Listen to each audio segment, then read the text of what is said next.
Kirk Duckwell here with Mastermind the Market, your real estate stats update for the Twin Cities area.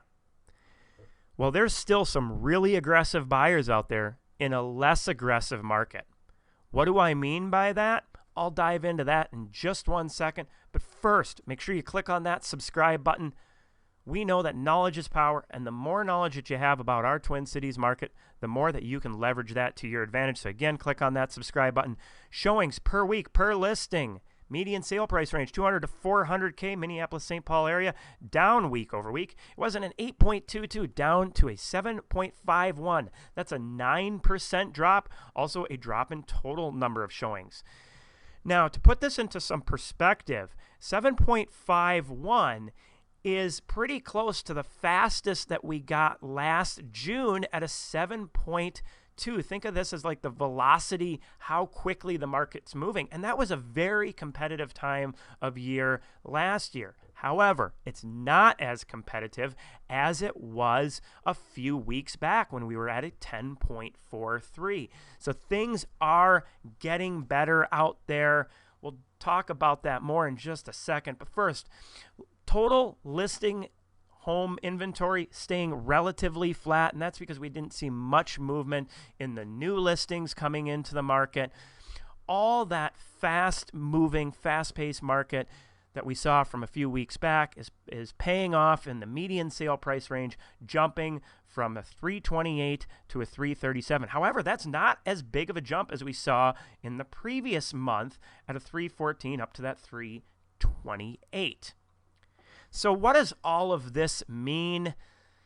Well, it's still really competitive out there, but the market is easing back. That said, buyers don't necessarily know this yet on a whole that things are slowing down.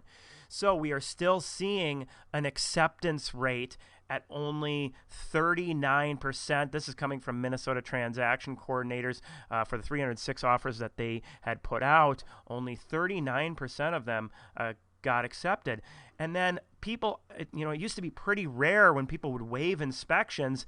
That's jumped up to 43.96%. So we weren't even seeing that waiving rate back when the market was moving faster. So a lot of buyers don't realize that things are starting to slow down. So it's going to take some time for that realization as inventory comes up, as there are less and less offers on properties.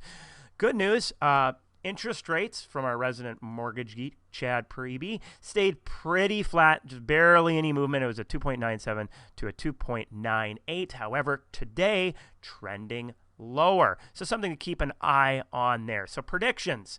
For buyers, you're just going to have to be patient. Like I said, currently, yeah, we're slowing down, but it's still at a pace where it was very competitive last year. So it still is quite competitive. It's just we're not seeing as many properties that are having that 5, 10, 20 offers. Maybe it's more like 2, 3, 5 offers in a more normal scenario out there. For sellers, you may want to look at adjusting your strategy if you have been watching what neighbors' houses are doing and seeing how aggressive they may be with their pricing. When the market's moving faster, sometimes pricing a little lower can be a good idea to drive multiple offers, which then will push the price way higher. But without as many offers to drive that price, you may consider a different strategy. Obviously, every house is individual. So all of this said, the market meter is maintaining relatively flat at this moment because it still is pretty aggressive. But like I mentioned last week, we're starting to really teeter as that showing activity is peeling off. Hopefully you found this information valuable. As always, take care, be safe, click on that subscribe button, and have a great week.